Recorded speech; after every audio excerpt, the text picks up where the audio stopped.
श्री परमात्मने नमः। ओं वासुदेवाय नमः। ओं व्यासदेवाय नमः। ओं जगन्नाथदासाय नमः। हे माँ सरस्वती तमे कंठरे बस, माँ कंठरे बस। अतिबड़ी जगन्नाथ दास रचित श्रीमद्भागवत महापुराणर एकादश स्कंध तृतीय अध्यायर द्वितीय अध्यायर अवशिष्टांश बा तृतीय अध्याय आमे आज श्रवण करिबा। एही अध्याय भागवत धर्म कौन एवं केउ माने मध्यम उत्तम और साधारण भक्त अटंती सेमानकु आमे केमती जानिबा ताहा उपरे वर्णना करा जायछि। तो आसंतु वर्तमान ए अध्याय आमे आरंभ करिबा। तृतीय अध्याय उत्तम मध्यम अध्यम उत्तम मध्यम अधम त्रिविध भकत लक्षण पूर्व ध्याय अवशेषे तृतीय होइछि प्रकाश। एमंते विदेह राजन मने चारि तत्वज्ञान आनंदे शिर कर दे बोलोई निस्तरिली मोहि। विदेह उवाच तुम्भे निर्मल जोगीगण कहिबा भकत लक्षण कि रूपे भ्रमंती जगते कृष्ण भजन अनुमते। किबा कहन्ति वाक्यसार कि धर्म करन्ति आचार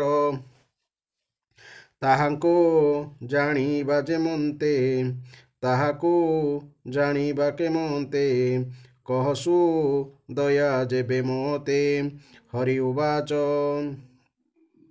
हरि बोलन्ति ताहा शुणी शुणबी देह नृपमणि कृष्ण भकत ए संसारे प्रचरे त्रिविध प्रकारे उत्तम मध्यम प्राकृत जाहार लक्षण जेमंत। प्राकृत अर्थ होची कनिष्ठ बा साधारण। ताहा कहिबा शुण एबे राजन पचारिलु जेबे सकल देहे नारायण बसंती अनादि कारण से नारायण देह गते बसंती भाव अनुमते। ए भावे दृढ़ जार मन से प्राणी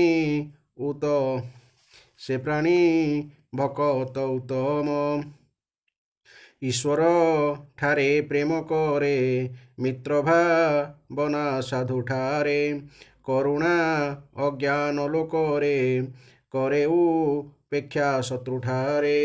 से भक्त मध्यम अटई जेणु से भेद को देखई प्रतिमा ठारे श्रद्धा बही हरिपू जाको जे करई। न सेबे विष्णुर सेवक इतर मणे अन्य लोक ताकु प्राकृत बोली कही तथापि भक्त से बोलाई। इंद्रिय द्वारे अर्थमान ग्रहण कले हे जे जन अर्थमान अर्थ होची विषय मान काहाकु द्वेष न करई किछि हरस नुहई सकल विष्णु मायामणि उत्तम भक्ते ताकु गणी। देहर जन्म मृत्यु दुई संसार धर्म ए बोलाई।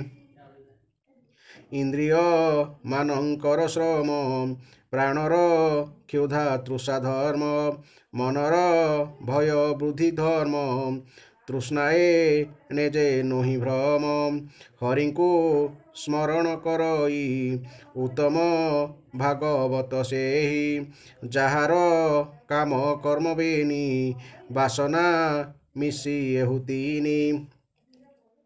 चित्तरे नोह संभव आश्रय एका वासुदेव उत्तम भक्त से बोलाई ଶୁଣରା ଜନ ମନ ଦେଇ ଜନ୍ମ ରମେ ଯାର ମନ ନଘେନେ ଦେହେ ଅଭିମାନ ଜାତିଆ ଶ୍ରମ ବର୍ଣ୍ଣ ଧର୍ମ ଏ ଅହଙ୍କାରେ ନୋହେ ଭ୍ରମ ହରିର ପ୍ରିୟ ସେହୁ ପ୍ରାଣୀ ଭକତ ମଧ୍ୟେ ପରିମାଣୀ ଯାହାର ସୁତ ବିତ ଦେହେ ପରଆ ପଣା ବୁଦ୍ଧି ନୋହେ ସକଳ ଦେହେ ସମବୁଦ୍ଧି ଉତ୍ତମ ଭକ୍ତ ସେ ପ୍ରସିଦ୍ଧି ସିଦ୍ଧ ଯୋଗୀନ୍ଦ୍ର ମୁନିଗଣ ସେବନ୍ତୀ ଯେ ହରି ଚରଣ ଭବ ବିରଞ୍ଚି ଯାର ପାଦେ ଧ୍ୟାନେ ଚିନ୍ତନ୍ତି ଅପ୍ରମାଦେ ସେ ପ୍ରଭୁ ପାଦ ନିତ୍ୟ ଚିନ୍ତି ଲବନି ମିଶ ନ ଛାଡ଼ନ୍ତି ଏ ତିନି ଭୁବନ ସମ୍ପତ୍ତି ଦେଲେ ହେଁ ତହୁଁ ନ ଚଳହନ୍ତି ନୁହନ୍ତି ମାୟାରେ ମୋହିତ ସେ ପ୍ରାଣୀ ମହାଭାଗ୍ୟବନ୍ତ ବିଷ୍ଣୁ ଭକତେ ସେ ପ୍ରଧାନ ନିସ୍ତରେ ତାକୁ ଦେଖି ଜନ କେବେ ହେଁ ନୋହେ ଜ୍ଞାନ ଧ୍ୱଂସ ସେ ପ୍ରାଣୀ ନାରାୟଣ ଅଂଶ କୃଷ୍ଣର ପାଦ ନଖପନ୍ତି ଚନ୍ଦ୍ର କିରଣ ପ୍ରାୟ ଜ୍ୟୋତି ସେ ଯାର ହୃଦୟରେ ପ୍ରକାଶେ ଅଶେଷ ଘୋର ତମନାଶେ ଏଣୁ ଯେ ହୃଦେ ହରି ଭଜେ ହରିତା ହୃଦୟ ନ ତେଜେ ସ୍ନେହର ଜୋରେ ତା ଚରଣ ହୃଦରେ କରଇ ବନ୍ଧନ ଚିନ୍ତିଲେ ଚିତେ କ୍ଷଣ ମାତ୍ର ଯେ ହରେ ଅଶେଷ ଦୂରିତ ସେ ହରି ପାଦ ହୃଦେ ଧରି ଭକତ ହରି ବସ କରି ଶୁଣବି ଧେୟ ନରପତି ତ୍ରିବିଧ ବୈଷ୍ଣବ ଗହତି ଏକାଦଶରେ ଭାଗବତ କହିଲା ବିପ୍ର ଜଗନ୍ନାଥ इति श्रीमद्भागवते महापुराणे परमहंसा संहितायां एकादश स्कंधे वसुदेव नारद संवादे त्रिविध भक्ति लक्षण नाम तृतीय अध्याय एबे एहार व्याख्या सुनिबा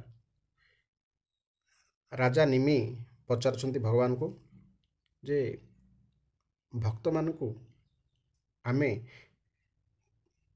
भक्त मानकर धर्म कौन एवं तांकर स्वभाव किपरि आमे केमिति जानिबा ए कथा पचारुछंती राजा निमि पचारले हे जोगीश्वरगण एथर आपण कृपा करी भगवत भक्तन लक्षण वर्णना करंतु तांकर धर्म कौन स्वभाव किपरि से लोकंक सहित चलिबा समय किपरि आचरण करंती किपरि कथा भाषा करंती ओ केउ लक्षण थिबारु से भगवानकर प्रिय पात्र होंती ताहा कहंतु न जोगीश्वरंक मध्यरु द्वितीय भाई हरि कहिले हे राजन सकल देहे नारायण बसंती अनादि कारण से नारायण देह गते बसंती भाव अनुमते ए भावे दृढ़ जार मन से प्राणी भकत उत्तम ईश्वर ठारे प्रेम करे मित्र भावना साधु ठारे करुणा अज्ञान लोकरे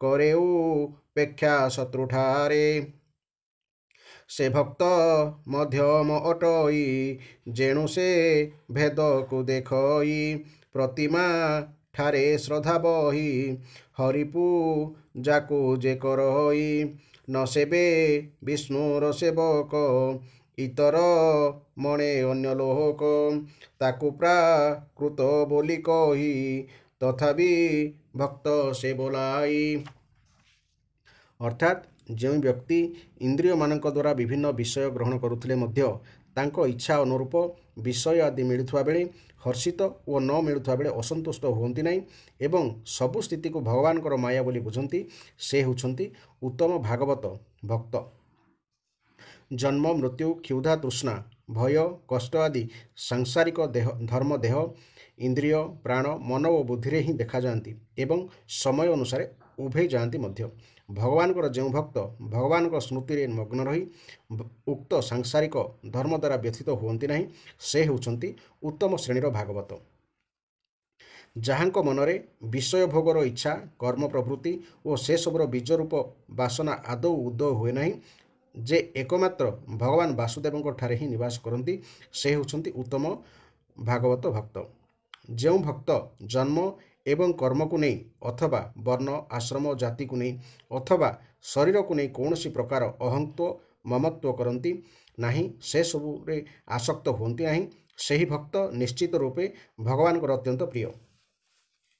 ଯାହାଙ୍କର ଧନ ଓ ଶରୀର ଆଦିରେ ଆସକ୍ତି ନଥାଏ, ଯେ ଏ ମୋର ନିଜର ସେ ପର ଏପରି ଭେଦଭାବ ରଖନ୍ତି ନାହିଁ, ତଥା ଯେ ସର୍ବତ୍ର ସମଭାବରେ ଏକମାତ୍ର ପରମାତ୍ମାଙ୍କୁ ହିଁ ଦେଖନ୍ତି ଏବଂ ଘଟଣା ବା ସଂକଳ୍ପ ଯାହା ହେଉନା କାହିଁକି ସର୍ବଦା ଶାନ୍ତ ରହନ୍ତି, ସେ ହେଉଛନ୍ତି ନିଶ୍ଚିତ ରୂପେ ଭଗବାନଙ୍କର ଉତ୍ତମ ଭକ୍ତ। ହେ ରାଜନ, ନିଜର ମନ ଇନ୍ଦ୍ରିୟ ଓ ଶରୀର ଆଦିକୁ ନିଜ ବଶରେ ରଖି ପାରିନଥିବା ବଡ଼ ବଡ଼ ଦେବତାମାନେ ମଧ୍ୟ ଭଗବାନଙ୍କର ଚରଣ କମଳକୁ ଖୋଜି ବୁଲନ୍ତି ସିନା, ଭଗବାନଙ୍କର କୃପା ବିନା ସେହି ଚରଣ କମଳ ପାଆନ୍ତି ନାହିଁ। କିନ୍ତୁ ଭଗବାନଙ୍କର ପ୍ରେମୀ ଭକ୍ତଙ୍କର ଚିତ୍ତ ସେହି ଚରଣ କମଳରେ ସନ୍ନିଧ ଓ ସେବାରେ ନିରନ୍ତର ଲାଗି ରହିଥାଏ। ଏପରିକି ତାଙ୍କୁ ତ୍ରିଭୁବନର ରାଜଲକ୍ଷ୍ମୀ ଦିଆଯିବ ବୋଲି ପ୍ରଲୋଭନ ଦେଖାଇଲେ ବି ସେ ଭଗବତ ସ୍ମୃତି ଛାଡ଼ନ୍ତି ନାହିଁ। ସେ ସେହି ରାଜଲକ୍ଷ୍ମୀ ଆଡ଼କୁ ଦୃଷ୍ଟି ବି ଦିଅନ୍ତି ନାହିଁ। ସେପରି ଭକ୍ତଙ୍କ ଠାରୁ ଭଗବାନ ଅଧ ନିମିଷେ ମଧ୍ୟ ଦୂରେଇ ଯାଆନ୍ତି ନାହିଁ। ସେହି ଭକ୍ତ ମଧ୍ୟ ଭଗବାନଙ୍କୁ ଅଧ କ୍ଷଣଟେ ବି ଭୁଲି ପାରନ୍ତି ନାହିଁ। ସେପରି ଭକ୍ତ ହେଉଛନ୍ତି ବୈଷ୍ଣବମାନଙ୍କ ମଧ୍ୟରେ ଅଗ୍ରଗଣ୍ୟ ବା ସର୍ବଶ୍ରେଷ୍ଠ। ଭଗବାନଙ୍କର ପରାକ୍ରମ ଅସୀମ। ଚନ୍ଦ୍ର ଉଦୟ ହୋଇଗଲେ ଯେପରି ସୂର୍ଯ୍ୟଙ୍କ ତାପ ଉଭେଇଯାଏ, ପ୍ରଭୁଙ୍କ ଚରଣ କମଳର ଅଙ୍ଗୁଳି ନଖର କୋମଳ କାନ୍ତି ସେହିପରି ଭକ୍ତଙ୍କ ହୃଦୟର ସକଳ ସନ୍ତାପ ଦୂର କରିଦିଏ। ତେଣୁ ଭକ୍ତଜନ ଭଗବାନଙ୍କର ଭକ୍ତିରେ ହିଁ ଆନନ୍ଦିତ ହୋଇ ରହନ୍ତି। ସେମାନେ ପ୍ରଭୁଙ୍କ ଚରଣର ଅନନ୍ୟ ଶରଣ ଛାଡ଼ି ଅନ୍ୟ କୌଣସି ଆଡ଼େ ଯାଆନ୍ତି ନାହିଁ। ଭଗବାନଙ୍କ ନାମରେ ଶକ୍ତି ଏତେ ଯେ ଅବଶ ହୋଇ ନାମ ଉଚ୍ଚାରଣ କରିଦେଲେ ବି ତାହା ସକଳ ପାପ ତତ୍କାଳ ନଷ୍ଟ ହୋଇ କରିଦିଏ। ସ୍ୱୟଂ ସେହି ଭଗବାନ ଶ୍ରୀହରି ଭକ୍ତଙ୍କ ହୃଦୟରୁ କ୍ଷଣକ ପାଇଁ ମଧ୍ୟ ଛାଡ଼ି ଯାଆନ୍ତି ନାହିଁ। କାରଣ ପ୍ରେମୀ ଭକ୍ତି ପ୍ରଭୁଙ୍କ ଚରଣ କମଳକୁ ନିଜର ପ୍ରେମ ରଜୁରେ ଦୃଢ଼ ରୂପେ ବାନ୍ଧି ରଖିଥାନ୍ତି। ଯେ ବାସ୍ତବରେ ଏହିପରି ଭକ୍ତ ହୋଇଥାନ୍ତି, ସେ ହିଁ ଭଗବାନଙ୍କର ଭକ୍ତମାନଙ୍କ ମଧ୍ୟରେ ସର୍ବପ୍ରଧାନ ଓ ସେ ହିଁ ମହାପୁରୁଷ। ଏହି ଥିଲା ଏହି ଅଧ୍ୟାୟର ସୁନ୍ଦର ବ୍ୟାଖ୍ୟା।